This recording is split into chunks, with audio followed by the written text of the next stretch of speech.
Breaker, so I feel like he's going to spend more time in lane than others would.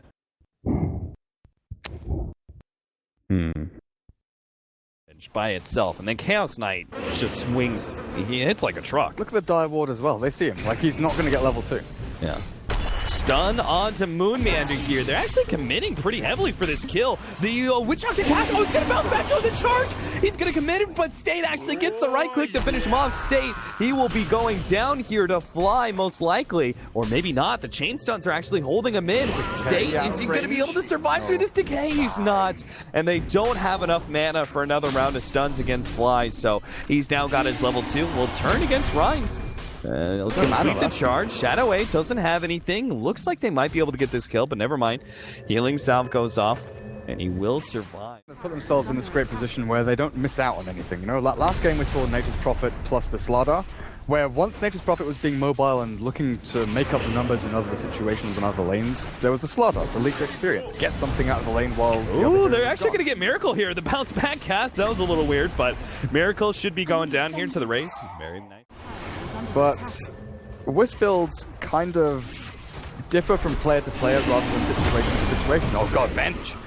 Oh, immediate Bash comes out. The stun is going to be here in time. And Zombie actually gets the kill. Unbelievable. Now you get some extra damage, especially against a hero who has no armor. The physical damage of the Spirit Breaker and even the right clicks. Stun comes out. It should be a kill. 2-second stun. Rhines is definitely dead. A minus armor from the Chaos Strike. Very obvious, like from the get-go, what was going to be happening. The Templar Assassin didn't change too many things for me. SFC going to be charged here in the middle lane. They do have the cast. If they get really lucky, they might be able to get the kill on Moonmeander, and sure enough, they got really lucky. A cast bounces back to them, and they easily have enough damage. Like, you've got a lot of physical damage. You're pretty reliant on the damage from the SF. This nuke is going to be physical damage. They're going to go on to General, 1-second stun. A bit unfortunate. Now they're going to be comboed down here. Crit's going to be the target, SFC. They managed to get off the ultimate. That'll kill the Wisp. And General does go down, but it's going to cost No-Tail his life as he's unable to get off the armlet toggle. Now the turnaround, though. They go into the Tombstone, charge right on through. Actually hits 3 beautifully. Trying to stop Rise, though. Miracle is going to be stunned up. It looks like the traps are going to be enough to slow him down and get that kill on the Vengeful Spirit, and they'll strike to finish him off. They've got Relocate available now, so that they could, they're grouping up. They're looking for State 21.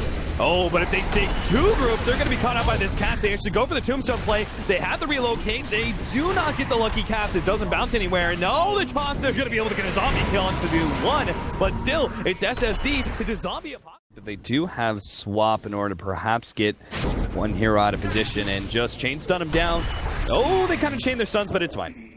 The overlap doesn't mean scenarios. Charge in, Spirit Breaker, the target here. Crit's ready to go, though. They get a 4-second stun. Oh, this is perfect on Shadow 8. They're going to be able to kill him. No, swap goes out. He managed to get off the stun before he dies. The toss up in the air. Spirit Breaker now healed up by Crit. They're not going to be able to get that kill either unless the cast gets really lucky. 2-second stun, but it's not going to be enough. No tail actually missed it out. General managed to finish him off. Another toss up in the air. Miracle pops a refraction and takes out that MSF. And that's all. A 4-for-1. Tower is under attack. 9,000 net worth on the TA. Okay, Fly, that's a free pickoff. Counter warding like that without them. They're just getting out-farmed on the side lane still. Like, No-Tail's farming his jungle. Unless they get a pick off, oh, the damage is quite enough to get off another refraction. And now he's good. Now here comes the turnaround. The charge is going to come out. General actually pops his BKB in time in order to stop that one. Now Skalin lose the ultimate is enough to kill Moonmeander with a raid that looks like it is. Now they turn around. Miracle is right in the middle of all this. It's going to be dunked down as the toss is able to finish him off. They get the Tombstone finally with a 2-man stun. Now Chaos Knight pops his ultimate though, and General is left completely exposed without his BKB. 2 swings of the axe as No-Tail kill Chaos Knight simply because he's going to be so big. Relocate in. They're going to try and go for this pick off of the Witch Doctor, and they will have him. State gets the cask off. The stun will still come out though. 2-second stun. That'll be enough time. Actually, hold the phone.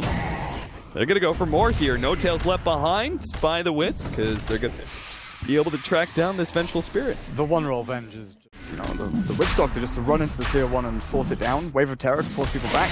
But Monkey Business, they had that aggressive dual lane just to stop that. So Venge is at what point you go away from utility and team fight and actually think about late game. Maybe late game will never come. Axmo's going to run into a number of heroes. The counter ward not quite catching him. And Rhines, well, he's dead again. Yeah, charge, he's pushed back, 3 seconds done. No tail even PKBs for that. So they'll have to commit to the tier 2 tower if they pop that PKB. Save your buddy syndrome where Yeah. they see someone dying and they run in to try and stop it from happening. I would expect the same. Oh, he's trying to force out the BKB, but look at that. shit. Oh my god, he just tore apart that Tiny. Now he's going to be healed up as well. Crit's keeping him alive, as well as the Undying gets off a good heal. State's going to be targeted in the background by Miracle. He just goes in, 3 shots that one. Miracle's going to be torn apart, but he does have the Aegis. Notel jumps in, actually pulls Shadow A to the wrong side of that one, has to walk himself away the long way out. General managed to take out the Templar Assassin second time around, and so too does the Spearbreaker fall. They pull the Rhines over the cliff, though. Notel has to bounce himself back out, though. General landed a ray. Shadow A's going to come in, but they're probably just going to turn around on him, pop the armlet, and go for the kill. Notel. Oh my god, that's just the wrong time already. Stage shows himself. Maybe he can be delicious bait, though. They manage to get Fly. The stun goes out. They're also controlling Miracle, but the charge comes right on through. Hits 2. They manage to get the relocate back. Fly's going to be able to survive through that one. Shadow 8 gets a decent stun, but it's not going to be good enough as Notel just runs right on through with his BKB. The Wisp got blown up, but it's going to be everyone else sacrificed to Notel as he just cleans them up. They get General as well. Trapped? Oh, well, no. Not quite getting it there. General. He has no TP. They know he didn't go west. They know he went south. Yeah, they're going to catch him easily. Yep. So General dead as well. That's going to be a full wipe in SFZ. Life is forfeit. And Axmo. Yeah, that's going to be a swap there. They're going to try and fight around it, but he managed to get off his ultimate. Notail's going to be able to turn and fight. It looks like that damage just doesn't do anything. State, he gets off a good amount of damage from his ultimate, but Notail's just so damn big, it doesn't matter. So they easily stay alive there.